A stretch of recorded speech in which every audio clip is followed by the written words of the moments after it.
Apreciados estudiantes, tal como habíamos convenido, además de la clase que vamos a realizar mañana sobre la evaluación social, económica y ambiental, vamos a tratar de que en este video, perdón, queden muy claras todas las variables que afectan de una u otra manera cada una de estas evaluaciones, que a su vez, pues estas evaluaciones son, si se puede considerar de alguna manera, complemento ideal a la evaluación financiera, aunque vale la pena decir, como ya lo hemos mencionado en muchos casos, que realmente ese complemento de la evaluación financiera todavía no se hace de manera formal, de manera real y sobre todo convencida en las organizaciones y quienes evalúan proyectos de que lo deben hacer.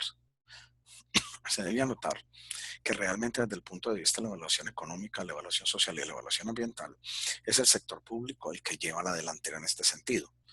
Desde hace muchísimos años, cuando se creó el Banco de Proyectos de Inversión Nacional, el famoso BEPIN, es al sector público y a los diferentes proyectos de cada uno de los entes públicos a los que se les exige que además de una evaluación financiera, se debe montar una evaluación social, una evaluación ambiental y luego aparece el criterio de la evaluación económica.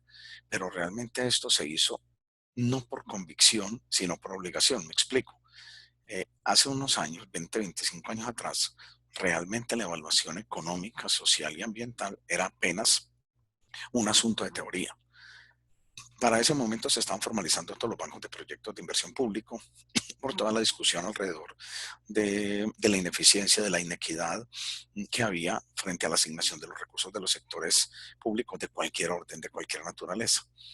En virtud o con base en esa discusión sucede que el Departamento Nacional de Planeación, el DNP, decide formalizar una metodología para que todas las entidades presentasen proyectos de manera formal, de manera organizada, de manera coherente y poder lograr una asignación mucho más equilibrada, mucho más equitativa y mucho más real de lo que se denominaba el gasto público para ese momento.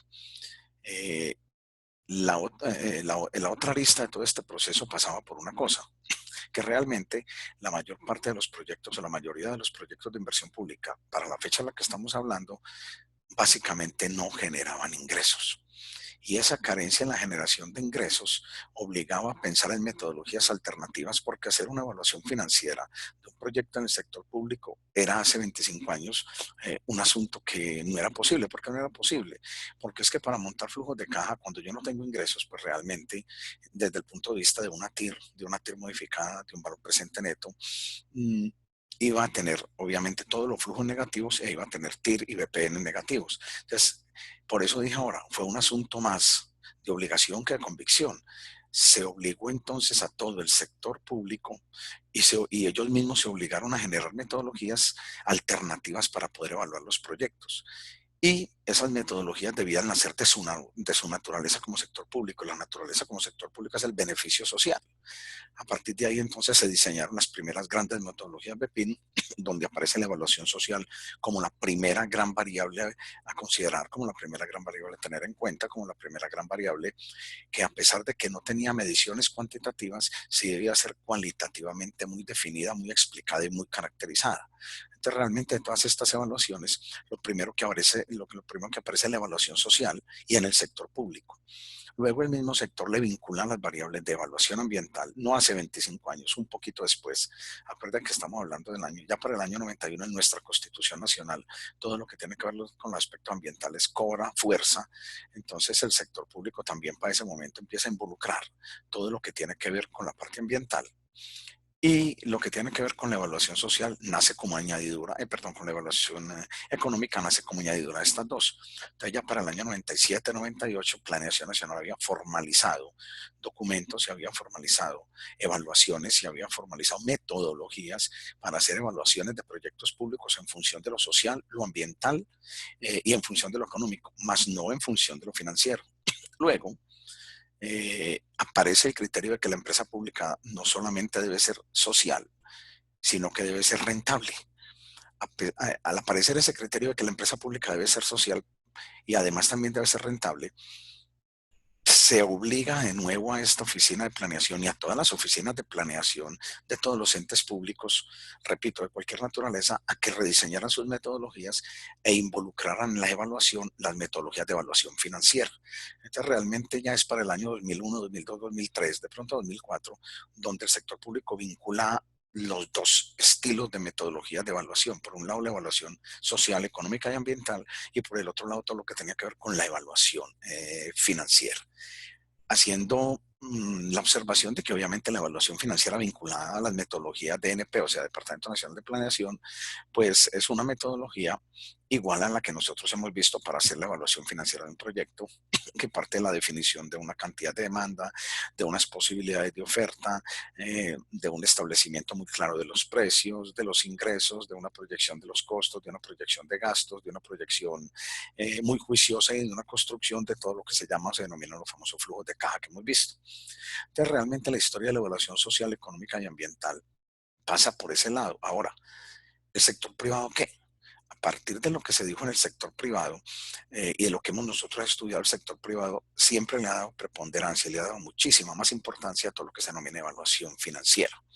Pero cuando ya el sector público se viene con metodologías de evaluación social, económica y ambiental, y cuando digamos que el mundo se vuelve una aldea global, la necesidad de globalización, la necesidad de las relaciones internacionales, hacen que casi que obligatoriamente todos nuestros entes también formulen metodologías de evaluación económica, social y ambiental para el sector privado. Esto sucede en cosas como esta. Hay una corporación internacional que se llama Redes, que evalúa proyectos de carácter internacional público y privados. O recuerden que en el Banco Mundial existe una unidad específica para asesorar la evaluación de proyectos privados y públicos en los diferentes países que están adscritos al Banco Mundial. A raíz de eso, entonces, toma toda esta parte de la evaluación privada, si se puede llamar así, ese contexto que se diseña en el sector público, no solo en Colombia, sino en el resto del sector público, en muchos países del mundo, y lo vincula al análisis. Pero esa vinculación al análisis todavía no es una vinculación convincente, todavía no es una vinculación que se haga del todo real, porque muchos de los grandes proyectos de inversión privada en nuestro país todavía no vinculan ese análisis social, económico, ambiental, hablando de los tres. Algunos ya vinculan el análisis ambiental como efectos colaterales, otros vinculan el análisis social también con efectos secundarios o efectos primarios, pero por ejemplo todavía el análisis económico está muy de lado. Todavía las variables que hay que hacer como evaluación económica de un proyecto siguen estando vedadas en muchos proyectos. Eso quiere decir que o no se hacen de manera tangencial. Y eso pasa por una cosa, eso pasa por el hecho de pensar y creer que realmente desde el punto de vista privado lo más importante sigue siendo la rentabilidad. A pesar de que hay otros aspectos, repetimos, como lo social y lo ambiental, que pueden y deben ayudar a tomar las decisiones sobre un proyecto. Entonces, hay que decir que desde el punto de vista privado, definitivamente las decisiones se siguen tomando sobre lo financiero, pero que cada vez hay un mucho mayor avance, hay un mayor convencimiento de que la evaluación social, económica, ambiental debe ser un complemento ideal a esa evaluación financiera. Porque pueden existir proyectos que sean demasiado rentables desde el punto de vista de su TIR, que sean viables desde el punto de vista de su VPN, pero que en definitiva, desde el punto de vista de la evaluación social, de la evaluación económica y la evaluación ambiental, no sean proyectos convincentes o no sean proyectos que cumplan con esas condiciones económicas, sociales y ambientales. Por eso es que es muy importante la evaluación económica, social y ambiental, porque le puede dar un panorama mucho más amplio al evaluador, le puede dar un criterio mucho más completo para que la decisión sobre un proyecto sea integral. Eso quiere decir que cuando yo decido sobre un proyecto, en parte de la evaluación financiera, pues le está faltando algo de integralidad, totalmente cierto. A pesar de que hoy todavía la decisión sobre el proyecto al final sigue siendo esa. Entonces, ahora que voy a hablar, voy a entrar un poquito a lo que es cada una de las evaluaciones y cuáles son cada uno de los aspectos que revisan esas evaluaciones, haciendo las siguientes aclaraciones. La primera es que esos tres tipos de evaluaciones aún no tienen métodos cuantitativos específicos, detallados y mundialmente aceptados. Vamos a ver, por ejemplo, que la evaluación social tiene un método muy interesante, pero que no es aplicado en todas las partes del mundo, o que la evaluación económica en algunos aspectos vincula algunos asunticos cuantitativos, pero de todas maneras, las tres siguen siendo consideraciones muy cualitativas sobre la característica de cada uno de esos aspectos, lo que obviamente hace que las decisiones también se vuelvan un poquito más difíciles y que las decisiones sean un poquito menos exactas que cuando se toman decisiones sobre variables más cuantitativas. Entonces voy a hablar en un principio de esas tres, les quería compartir un resumen que seguramente los que van a ir a clase mañana también lo van a ver. Les voy a compartir la pantalla, muy interesante, un resumencito sobre la evaluación social, económica, ambiental. Obviamente, pues voy a sacar mi cámara para que no quede filmado completamente e inmediatamente detenga el video, pues les comparto la pantalla. Lo que les quiero compartir es lo siguiente, lo que les quiero compartir tiene que ver con la evaluación social, económica y ambiental desde el punto de vista de su formulación como ejercicio. Aún no lo veo. No lo encuentro. Bueno, vamos a ver si está por aquí. Vamos a compartirlo vamos a compartirlo por aquí. Entonces, ese resumen voy a volver a pantalla para poderlo compartir porque sé que en este momento aún no lo están viendo. Sé que en este instante pues no lo están viendo, entonces voy a volver a pantalla para poderlo compartir. A ver si de pronto ya podemos hablar de ese resumencito. No, todavía no. Todavía no, todavía no. Vamos a mirar cómo podemos buscar el documento para que ustedes lo puedan ver. Ese documento es este documento. Quiero compartirles este documento para que en la medida en que voy hablando de esto, ustedes puedan, este documento está en Campus, un documento resumen sobre las 3 evaluaciones, tiene 3 presentaciones nomás, es un documento bien interesante que tiene como los resúmenes, pero de lo que voy a hablar es de cada una de estas cosas, desde el punto de vista de la evaluación económica, desde el punto de vista de la evaluación social y la evaluación ambiental. Luego, al final de la charla, voy a hablar de un proyectico específico que creo que todos de una u otra manera lo conocemos, que se refiere al Puente de la Madre Laura, para que miremos allí los efectos. Entonces, a partir de este documento voy a desarrollar como las variables principales que estaba diciendo ahora desde el punto de vista de, de la evaluación económica, social y ambiental, ustedes pueden estar observando. Entonces, vamos a mirar. El documento, como les estaba diciendo, el documento es muy... Ese documento otra vez se volvió a salir. Vamos a mostrarlo. Listo, este es el documentico que quiero mostrar. Este es otro de los documentos que quería que vieran. Este documento también lo tenemos en Campus. Es un documento mucho más ampliado desde el punto de vista de la evaluación económica, social y ambiental. El que quiero que vean, como les digo, es el de la evaluación social, económica y ambiental. Desde el punto de vista de la evaluación económica, social y ambiental, alguien me preguntó alguna vez, ¿cómo es el orden? Eso es un complique. Creo que las 3 cosas se dan al mismo tiempo en la medida en que los proyectos se van desarrollando, en la medida en que los proyectos se están evaluando. Creo que esas 3 cosas suceden, si se pudiese decir de esa manera, conjuntamente, complementariamente. Y uno no podría decir que es primero. Puede que haya efectos ambientales que sucedan al mismo tiempo de los económicos y sucedan al mismo tiempo de los efectos sociales.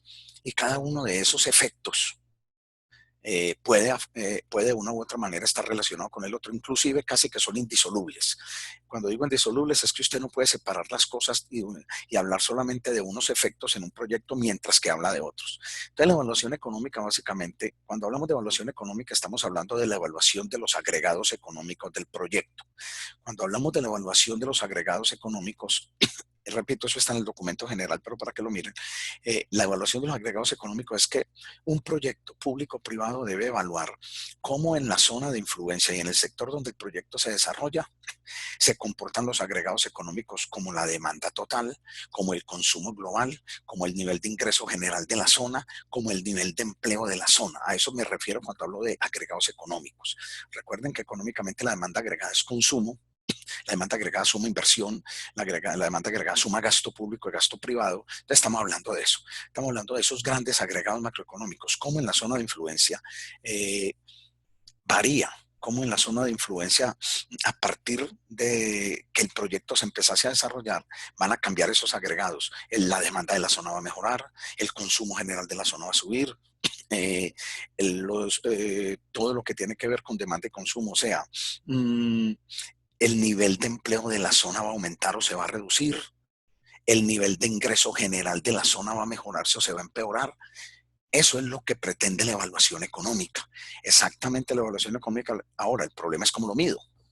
Por eso les decía que desde el punto de vista de la realidad, las metodologías y la métrica para poder realizar una medición son métricas que todavía Planeación Nacional y la economía las ha propuesto, pero son métricas muy, muy generales. Son métricas que pueden tener algunos tipos de inconveniente.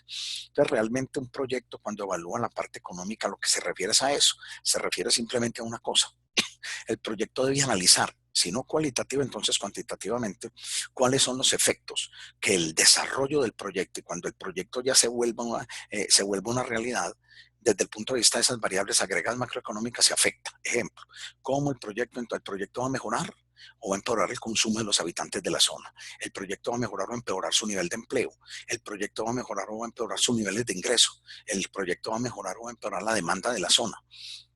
Un ejemplo muy claro de eso, el metro de Medellín en el año 95. Cuando el metro de Medellín se construye, se inaugura en el 95 y toda la zona entre San Juan y creo que Colombia cambió de uso económico.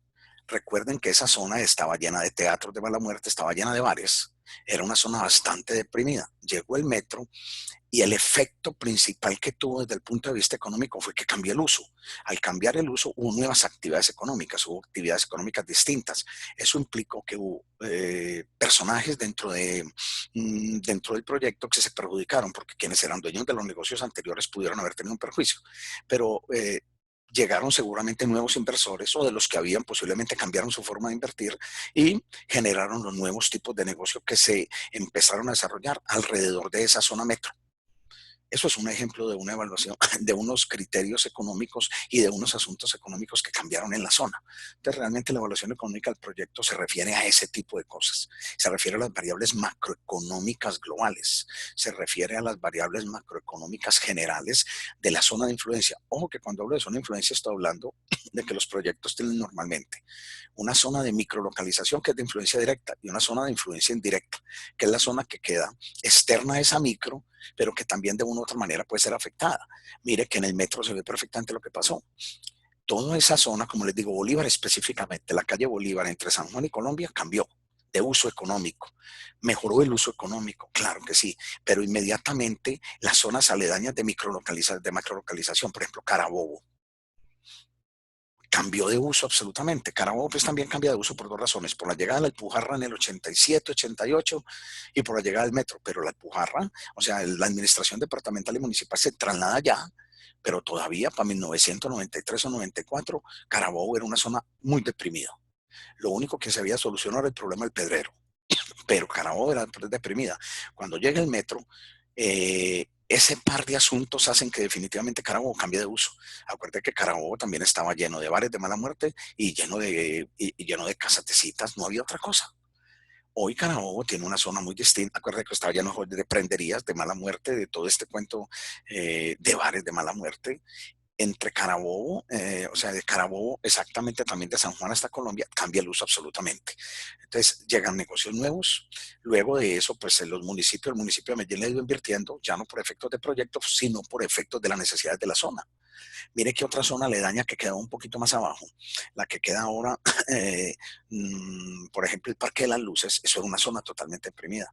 Esos proyectos hicieron que esa zona cambiara, mejorara su uso y definiera nuevos objetivos económicos, por lo tanto nuevos negocios, por lo tanto nuevos niveles de ingreso, por lo tanto nuevos diferentes consumos y demandas.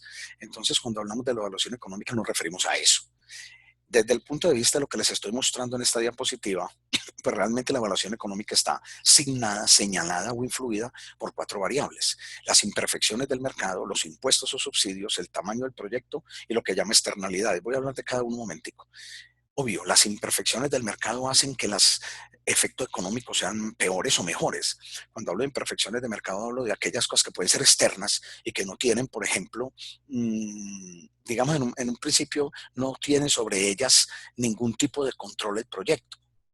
Por ejemplo, una imperfección de mercado desde el punto de vista de la evaluación económica eh, se puede ver en Parques del Río. Parques del Río presentó como tal una tala de árboles, un efecto ambiental que hablaremos ahora, pero presentó imperfecciones de mercado. Una imperfección de mercado eh, se refiere, por ejemplo, a todo lo que le pasó a los dueños de apartamentos. Los dueños de apartamentos sufren un impacto porque su apartamento en un principio pueden devaluarse, pero lo primero que tuvieron que hacer fue muchos cambiar, por ejemplo, la ventanería, porque el sol les entraba directamente. Eso es una imperfección del mercado como tal. Seguramente todos solucionaron, pero significó ingresos adicionales. Esas imperfecciones de mercado están ligadas a este tipo, y están muy ligadas a esta variable que llama externalidades. Ahora, los impuestos subsidios. Es muy claro que en el sector público, sobre todo, o que proyectos que tengan gran influencia económica y social pueden recibir subsidios del gobierno o pueden generar cargas impositivas muy altas. Pero esos impuestos subsidios se refieren más al resultado. Les doy un ejemplo. Por decir algo, Hidroituango, en todas las zonas de influencia, ha tenido que ir como proyecto, como les decía en clase, a hablar con cada uno de los alcaldes para definir qué tipo de beneficio le da a los municipios por donde va a pasar el proyecto. O sea, los municipios de una u otra, o sea, Hidroituango está subsidiando cosas, por ejemplo, como la educación en Ituango, como la recreación y el deporte en un pueblo como Giraldo, por decirlo de alguna manera. Y además se refiere también a los impuestos y subsidios que salen del proyecto. Hay proyectos que pueden tener subsidios por parte del gobierno si generan beneficio económico y social, ese que les estoy mencionando. Entonces, Hidroituango, por ejemplo, genera beneficio económico, genera beneficio social, mejorar las placas polideportivas, mejorar la estructura urbana del pueblo, mejorar las condiciones deportivas, como les dije, las condiciones de recreación, y eso hace que también tenga algún tipo de rebaja o algún tipo de consideración por parte del Estado en su proyecto, en la parte que tiene que pagar impositiva. El tamaño del proyecto, obvio. El tamaño del proyecto condiciona las variables económicas, obvio. Los proyectos de gran magnitud condicionan todas esas variables. Y Hidroituango es el mejor ejemplo. Todo lo que se refiere a demanda de la zona, a consumo de la zona, a nivel de empleo de la zona, a nivel de ingreso va a cambiar. No se puede asegurar que sea positivamente siempre, pero va a haber un cambio radical, porque es que eso toca más de 8 o 10 municipios. Es el proyecto digamos, en su naturaleza más grande del país. Hidroituango va a suministrar la mayor parte, digamos, el más grande porcentaje de la energía de este país a partir del momento en que empiece a funcionar. Entonces es obvio que el tamaño del proyecto condiciona las variables y las influencias económicas del proyecto, y las externalidades tienen mucho que ver con lo que les decía ahora, con lo de las imperfecciones de mercado. Son cosas adicionales que de pronto se hubieran podido considerar o no. El ejemplo de los vidrios se puede también considerar una externalidad. Eh, Externalidades son efectos, por ejemplo, negativos. Colocamos una fábrica de... Hubo mucho tiempo en la avenida Guayabal con la 10, muy pegadito a lo que era Chocolate Luque, era una cosa que se llamaba, había sulfácidos, creo. Era, por el nombre uno puede imaginarse qué era. Hubo movimiento de la comunidad para que lo movieran, eso al final eso se fue de ahí y se instaló en otro sitio, pero hubo unas externalidades de proyecto. Después mucha gente resultó enferma, mucha gente resultó con problemas respiratorios, mucha gente resultó, muchos niños que apenas que les tocó 4 o 5 años creciendo con esa fábrica al lado, generaron ese inconveniente. Entonces, esos son externalidades del proyecto que pueden ser posteriores o pueden ser anteriores, pero que de una u otra manera condicionan sus efectos. ¿Y por qué condicionan los efectos? Porque es que si en una zona eso pasa y todos los niños resultan enfermos después cuando tengan 12, 15, 18 años, eso les genera problemas económicos a sus papás, eso les genera erogación de dinero. Entonces, realmente, esas externalidades que son inmanejables tendrían que afectar de una u otra manera lo que llama la evaluación económica. El problema de la evaluación económica, muchachos, recae, si se puede decir de esa manera, en que según la economía, soy economista y voy a hablar de una cosa que no me gusta, según la economía, todos los mercados son imperfectos. Y como los mercados son imperfectos, entonces los precios de cada mercado varían y cambian en función de lo que pasa con el proyecto. Entonces, ¿qué dice realmente la teoría económica? Si yo hago un proyecto en una zona durante el periodo que dure ese proyecto, los precios internos pueden cambiar. ¿Me explico? Alguna vez venía yo a la Universidad de Antioquia a una reunión, venía con otro compañero, algunos lo conocen con el Rabe, y estábamos pasando por la mitad, o sea, por donde uno pasaba cuando venía, estaba Parques del Río en construcción.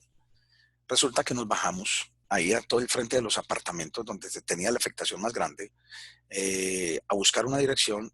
Nos dio calor y dijimos, vamos a buscar una gaseosa. Nos fuimos a tomar gaseosa a un chocito que había allá. Una Coca-Cola valía 5.500 pesos. Cuando esa Coca-Cola vale 1.800 pesos afuera de esa zona. A eso me refiero cuando digo que los precios vinculados a la zona de directa influencia de un proyecto pueden cambiar, y realmente cambian. Y cambian durante el periodo que dura el proyecto. Seguramente ya terminó Parques del Río, ya viene la segunda parte, pero usted va a ir a esa zona y va a encontrar una Coca-Cola 350 otra vez al precio normal. A eso se refiere de que entonces todas esas cosas hacen que los precios de la zona cambien. Para eso, Naciones Unidas, el Banco Mundial, el Banco Interamericano de Desarrollo, el Fondo Monetario diseñaron una cosa que llaman los precios de cuenta. Los precios de cuenta, ¿qué son? Son definir unos precios generales para todo lo, o sea, de acuerdo con la naturaleza del proyecto, para todo lo que esté vinculado al proyecto en una zona. Cuando digo precios generales es precios que consideren esa variación, de manera que cuando se haga una evaluación económica del proyecto se vaya a valorar, se va a valorar a precios de cuenta. Ejemplos como tal, por ejemplo, por decir algo, hay un documento acá en el campus que se llama Estimación de Precios de Cuenta para Colombia. Esos todavía son los actuales, no crean que la fecha está desactualizada. Esos precios son los actuales. Y en esos precios como tal aparecen cosas como esta. La mano de obra, si es un proyecto rural, el precio de cuenta es 1 contra 1. Significa que la mano de obra, si es un proyecto rural, no cambia. Pero ustedes podrán encontrar cosas como, por ejemplo, la mano de obra en un proyecto de construcción. Dicen que la mano de un proyecto de construcción, la mano de obra es 1,20 contra 1. O sea, que la mano de obra sube un poquito en condiciones de un proyecto específico determinado. Y todas las variables, todos los recursos que maneja un proyecto, recursos desde el punto de vista logístico, todos los recursos desde el punto de vista mano de obra, todos los recursos desde el punto de vista constructivo, si hay que construir, los ha rediseñado el Banco Mundial en función de los precios reales, y lo que hace el precio de cuenta es decir si en esa zona, a partir de la aplicación del proyecto, el precio cambia o no. ¿Y para qué se hace? Para que cuando se trate de evaluar económicamente se evalúe en función de los precios de cuenta. Porque a mí no me gusta, porque es que me parece que cuando un precio cambia, así sea 3 meses o 5 meses, esa es una realidad específica de mercado, a la que yo no me puedo abstraer, y de la que yo no me, o sea, de la que yo no me puedo hacer el loco. Entonces, hay otros autores plantean que no se deben utilizar los precios de cuenta. Plantean que lo que se debe utilizar es el precio real. Si fuésemos a hacer, por ejemplo, una medición de cómo cambia el consumo en la zona, a través de encuestas, a través de unas encuestas obviamente con tamaños de muestra definidos, o unos estudios de oferta-demanda, con los precios que tienen en el momento, porque es que realmente eso es lo que paga la gente adentro. Realmente eso es lo que tiene, lo que paga o lo que cobran. Ya por fuera la influencia del proyecto es otra cosa. Entonces esa es como la discusión. Entonces, como resumen de la evaluación económica, recuerden que es muy sencilla. Es evaluar los grandes agregados macroeconómicos en función de si el proyecto los hace mejores o peores. Consumo, inversión, demanda, gasto, nivel de empleo, generación de ingresos per cápita en esa zona, y a partir de la influencia de 4 grandes factores: imperfecciones de mercado, los impuestos y subsidios, el famoso tamaño del proyecto, y lo que se denomina externalidades o factores externos, con una propuesta de que se debía evaluar en función de los precios de cuenta, que son como colocar los precios de la zona que varían en función de una realidad. A mí no me gusta, y lo repito, porque realmente cuando el precio cambia durante ese periodo, esa es la realidad de la zona. Pero bueno, entonces la evaluación económica podrán detectar que si se fuese a hacer una evaluación seria económica de un proyecto, podríamos hablar de que se puede demorar en tiempo mucho más que una evaluación financiera, mucho más que cualquier otra evaluación, y sobre todo invertir unos recursos muchísimo más altos desde el punto de vista de dinero, desde el punto de vista financiero, para poder hacerla. Entonces la evaluación económica hoy se hace de manera muy sucinta, de manera muy resumida y de manera muy cualitativa. La evaluación social, creo que esta no tiene mayores problemas. Creo que la evaluación social es de la que todos sabemos a qué se refiere, y cuáles son sus factores. Hombre, la evaluación social es la que define cuál es la afectación de los principales factores sociales en la zona de proyecto. Y cuando hablo de los principales factores sociales, muchachos, me estoy refiriendo a afectación de las NBI, afectación de las necesidades básicas insatisfechas. Entonces es como el proyecto, por decirlo de alguna manera, cómo el proyecto afecta mis condiciones, las condiciones de educación, que eso es una necesidad básica. ¿Cómo afectan mis condiciones de prestación de servicios públicos, por ejemplo, de energía, de acueducto, de alcantarillado? ¿Cómo afecta mis condiciones de seguridad? Eso es un aspecto social fundamental. A eso se refiere la evaluación social. Podrán detectar que en este caso es mucho más complicado evaluarla que la misma evaluación económica. Perdón. Podrán detectar que esa evaluación se hace muchísimo más complicada que la misma evaluación económica. Entonces, la evaluación social es establecer, tratar de definir o tratar de mirar los efectos que sobre las condiciones sociales de seguridad, de educación, de transporte, de servicios públicos, en fin, de recreación, me afectan. Parques del Río, afectó condiciones sociales. Parques del Río, claro que afectó condiciones sociales, pero dicen que va a mejorar otras. Entonces, cuando hablamos de la evaluación social, no solo hablamos en función de lo que empeora, sino de lo que mejora. Por ejemplo, se insiste en que Parques del Río va a generar algunas actividades recreativas adicionales porque la gente va a poder caminar por el lado, por sus alrededores, cuando los árboles crezcan, va a poder generar actividades recreativas muy interesantes, llevarlos, los que tienen sus mascotas, llevar las mascotas, los que quieran hacer ejercicio. Pero eso es un asunto que hay que verlo en el tiempo. Eso es un asunto que todavía no está del todo comprometido, del todo real. Entonces, esa evaluación social tiene que ver con eso. ¿Cuál es la influencia del proyecto en lo que se refiere a todos los factores sociales? Y esos sociales son básicamente los NBI, necesidades básicas insatisfechas de salud, recreación, seguridad, transporte, educación. Hay que revisar entonces cada proyecto, cómo afecta cada una de esas variables. Y, por ejemplo, los ingresos individuales, ya no el ingreso per cápita, eso es una necesidad básica insatisfecha. Eso es una necesidad básica insatisfecha. Hay que definir cómo afecta ese ingreso real como tal. Entonces, cómo afecta, en otras palabras, los salarios de las personas que viven en la zona. También de la zona adyacente o de la zona que se llama de macrolocalización, aunque la mayoría de los proyectos no lo ven de esa manera. Igual que en la evaluación económica, esta evaluación social tiene factores. Los tres grandes factores son la distribución de la riqueza. Me explico. Se considera que un proyecto es muy bueno socialmente cuando hace una redistribución adecuada de la riqueza. ¿Qué es una redistribución adecuada de la riqueza? Cuando un proyecto se asienta en un sitio y tiene esos efectos económicos de cambio de uso del suelo, lo que debe hacer es que realmente debería mejorar las condiciones de la zona más deprimida y debería mantener al menos las condiciones de las zonas que no son deprimidas. Dicho de otra manera, la distribución de la riqueza se refiere a ser una distribución equitativa en función del proyecto. Creo que el metro lo logró en algunas zonas, en otras no lo pudo lograr, pero es distribución equitativa, es mejorarle el nivel de ingresos a unas personas que tenían unos ingresos deprimidos y al menos mantener el nivel de ingresos de los que tenían unos mejores ingresos, o mejorárselos también. Si un proyecto no logra eso, vamos a tener desde el punto de vista de la distribución de la riqueza problemas negativos y problemas que obviamente después van a afectar la cotidianidad de todos los habitantes de las zonas donde se asienta un proyecto. El gasto público social. El gasto público social es una variable que afecta a los proyectos porque es que acuérdense que el gobierno realiza una cosa que se llama gasto público social. El gobierno por obligación debe realizar proyectos que aborden parte de esas necesidades básicas insatisfechas.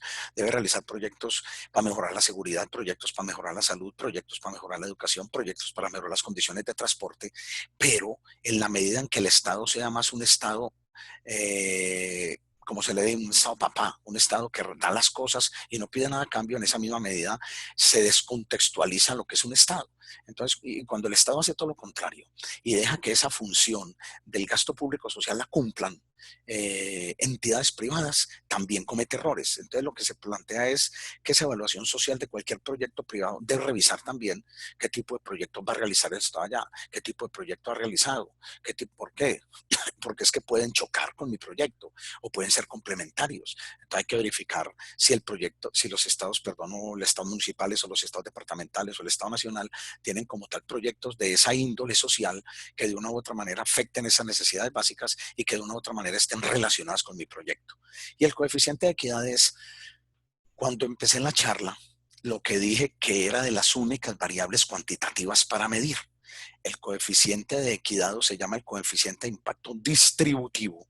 Es un coeficiente muy interesante que desde el punto de vista de digamos que desde el punto de vista de la medición de las variables sociales es bien importante. ¿Qué es el coeficiente de impacto distributivo?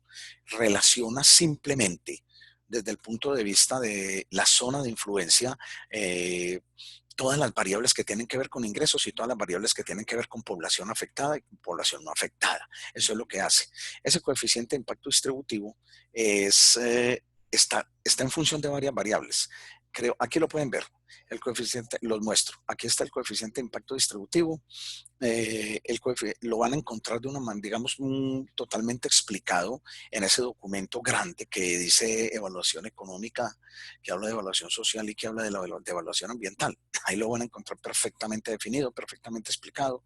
Es un coeficiente muy, muy importante, pero tristemente les puedo contar que muy poquitos proyectos conozco que lo aplican, muy poquitos proyectos conozco que lo desarrollan y se ha quedado más en la literatura y se ha quedado más en la teoría y se ha quedado más simplemente en el estudio que en una realidad de cualquier tipo de proyecto.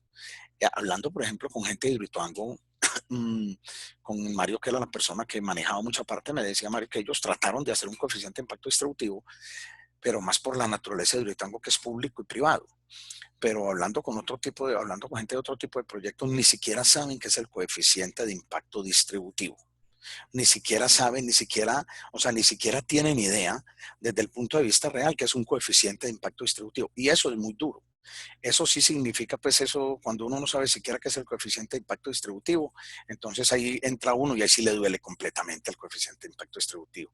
Ese coeficiente de impacto distributivo, que se puede ver, como les digo en ese documento, es como les estoy. ¿Qué es un coeficiente de impacto distributivo? Relaciona a las variables beneficiarios, o sea, número de beneficiarios del proyecto de bajos ingresos, que es el BBI, dividido entre los beneficiarios totales.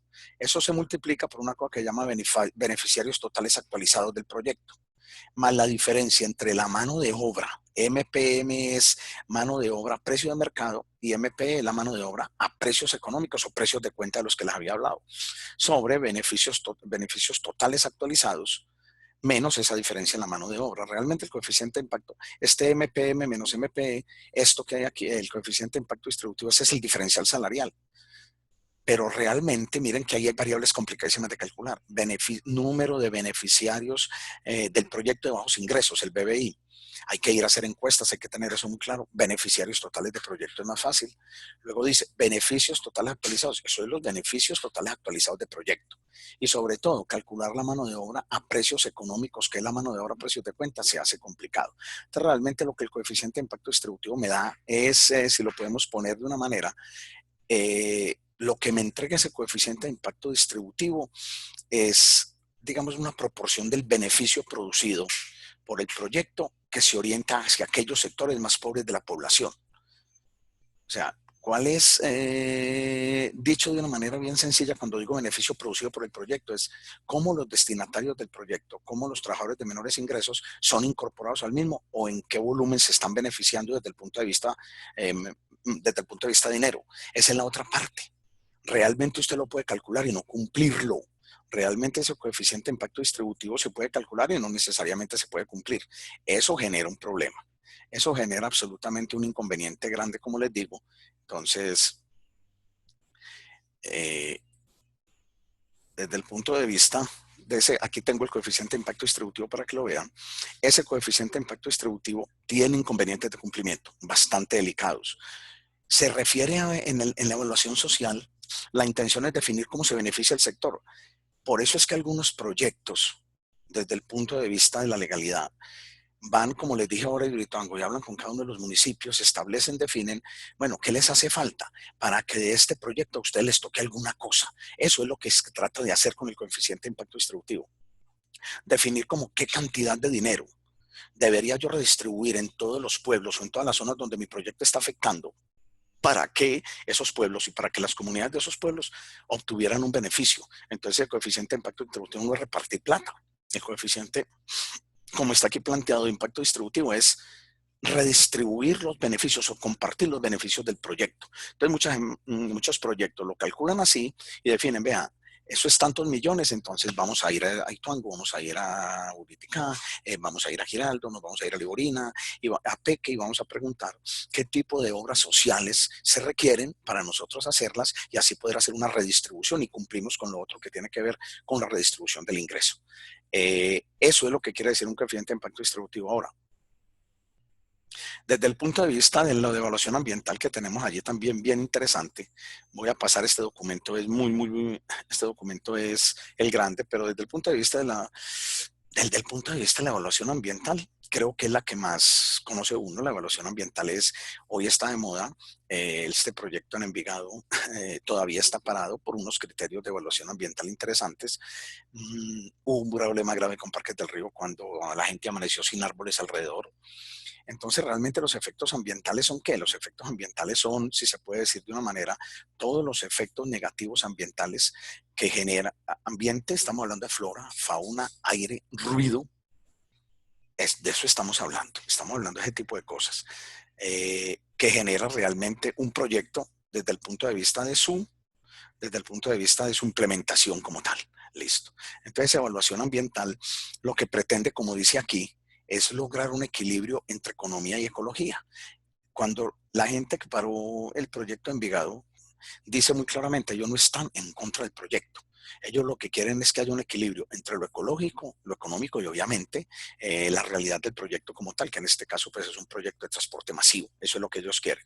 Entonces, esta parte que está aquí interesante, la concepción del desarrollo no debe estar orientada exclusivamente a usar, a la utilización óptima de los recursos para atender necesidades, sino también a considerar las condiciones en las que el hombre los usa y los modifica.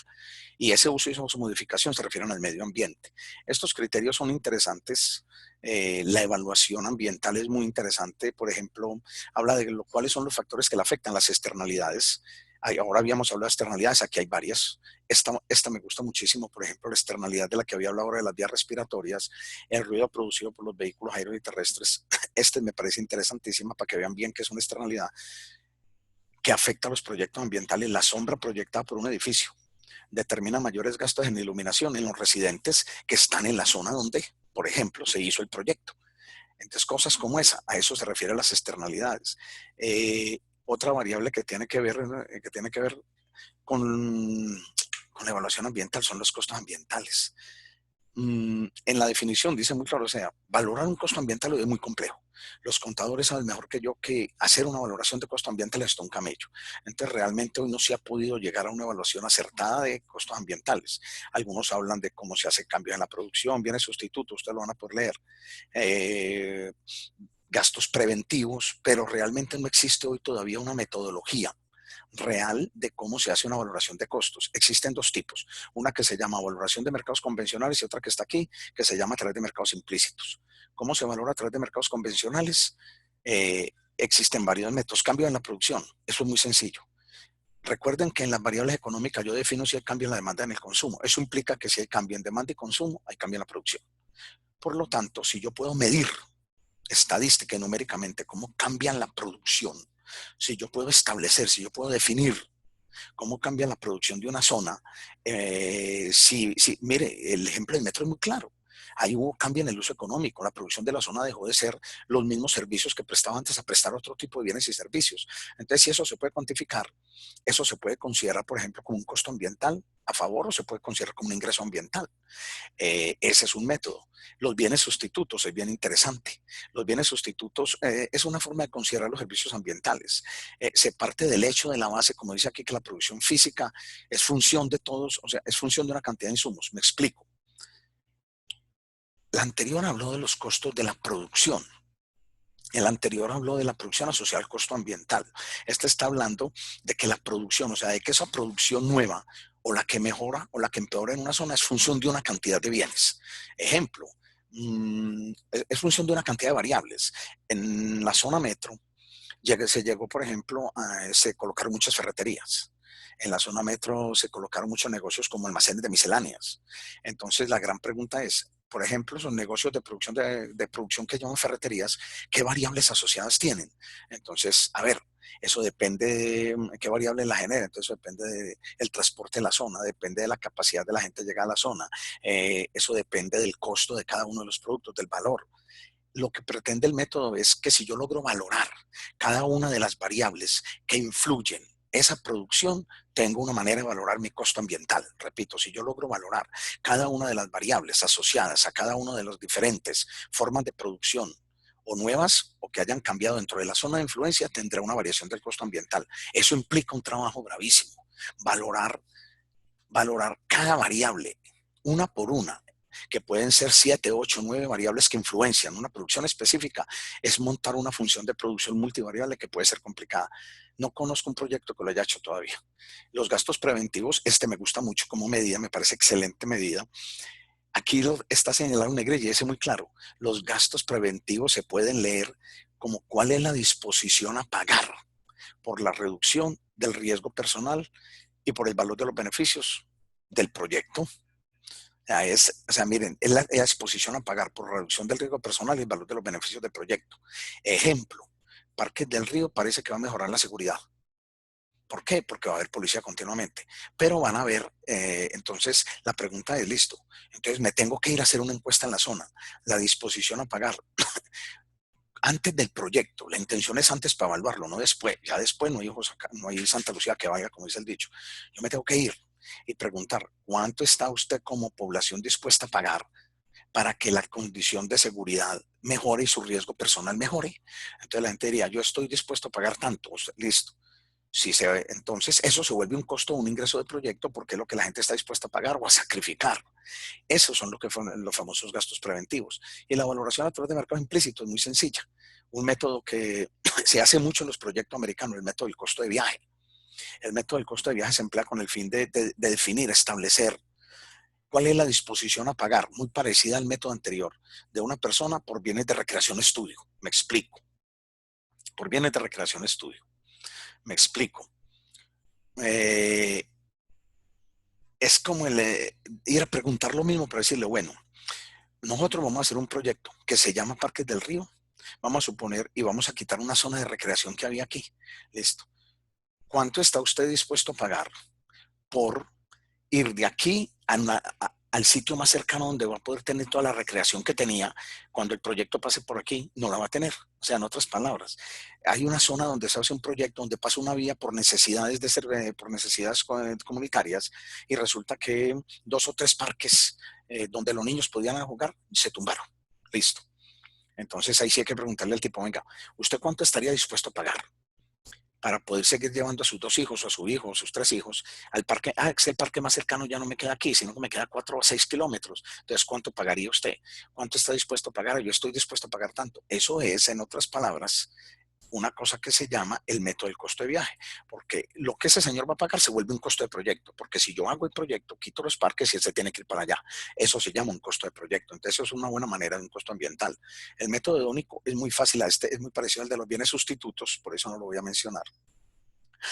Y el método de los mercados artificiales o valoración contingente es lo que hacen muchos, es aplicar encuestas, medidas coherentes, cuantificadas, estratificadas, en las que se define o se pretende conocer la disposición directamente a pagar por un bien o servicio.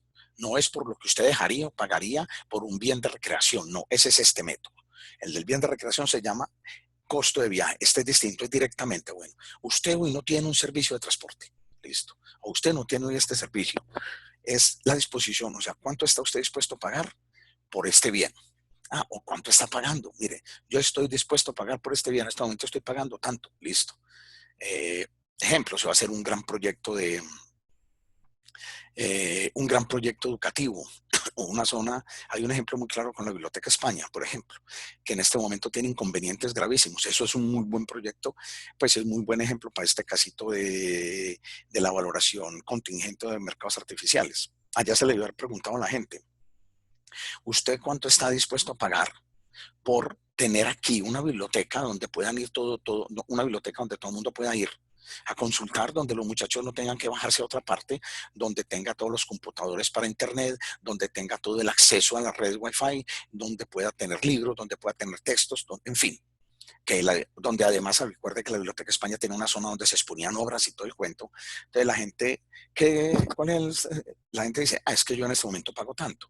Mis hijos tienen que bajar hasta 10 cuadras abajo, hay condiciones de seguridad, les tengo que dar un pasaje en bus, son 2, entonces el pasaje de 4 de ida y 4 de subida para que no corran riesgos. Y eso va sumando y todo eso sería lo que se denomina realmente el costo ambiental de proyecto.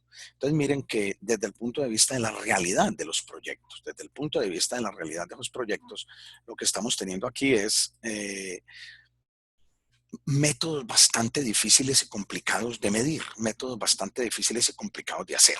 Ahora, desde el punto de vista de la realidad de los proyectos, voy a mostrarles uno antes de cerrar, que es muy interesante. Vamos a ver si lo puedo mirar por aquí. Voy a sacar otra vez mi compartir pantalla, vamos a ver si se me encuentro el proyecto, que me parece que es un proyecto bien interesante sobre, había hablado del puente de la Madre Laura. Listo, esto es un proyectico que es el puente de la Madre Laura.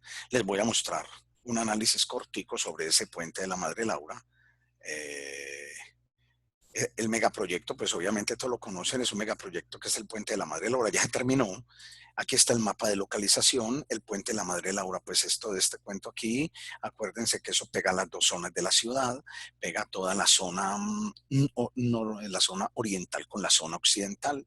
Además, esto que hay aquí es el transcurso del río, entonces el puente de la Madre Laura toma como eje central el río, hacia acá como un poblado, pero estos son los principales beneficiarios de ese puente. Todas las populares, Manrique, Santa Cruz, Aranjuez y por aquí Castilla, 12 de octubre, todo lo que es Robledo, Comuna 7, son los principales beneficiarios del puente de la Madre Laura. El resto de la ciudad uno dirá que puede beneficiar, sí, si usted va a pasear allá, pero el resto nosotros no somos personas, los que viven a este lado de la ciudad, los que viven en Poblado, Guayabal, Belén, Laureles, América, San Javier, no son de ninguna manera beneficiarios del proyecto. Listo.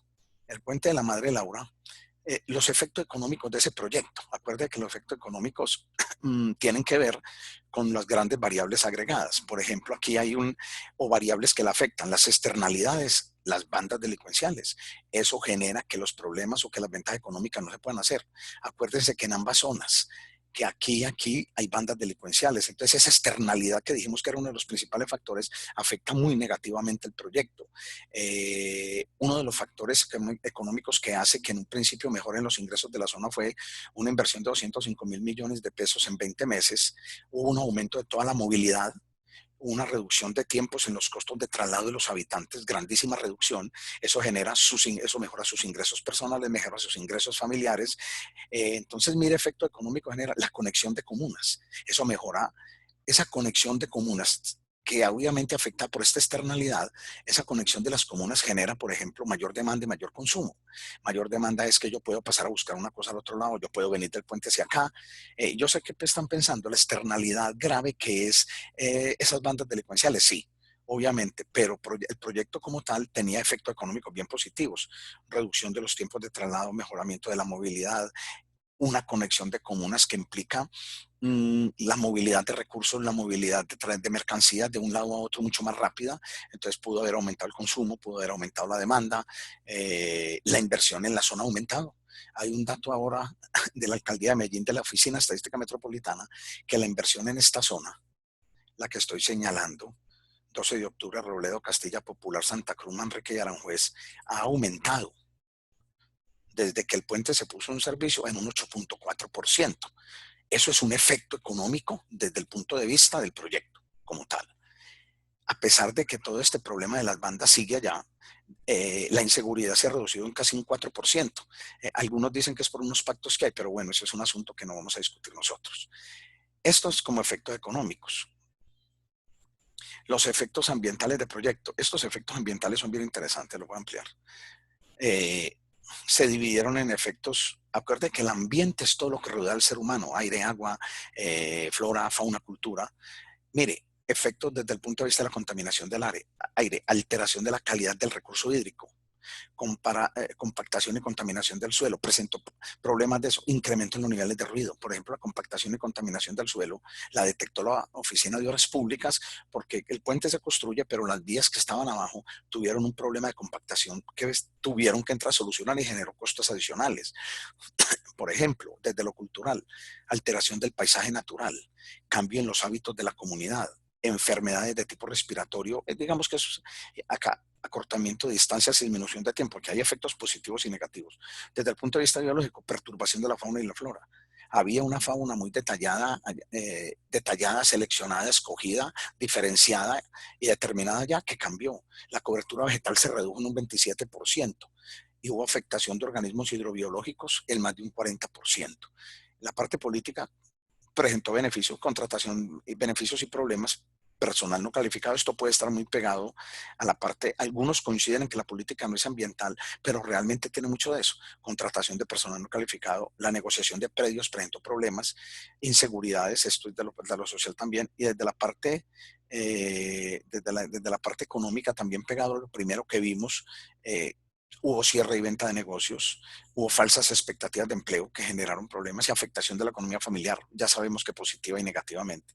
Entonces, esto es un proyectico bien interesante que genera todas esas afectaciones y que cuando usted lo revisa realmente desde el punto de vista de su descripción como proyecto, nada de esto está cuantificado.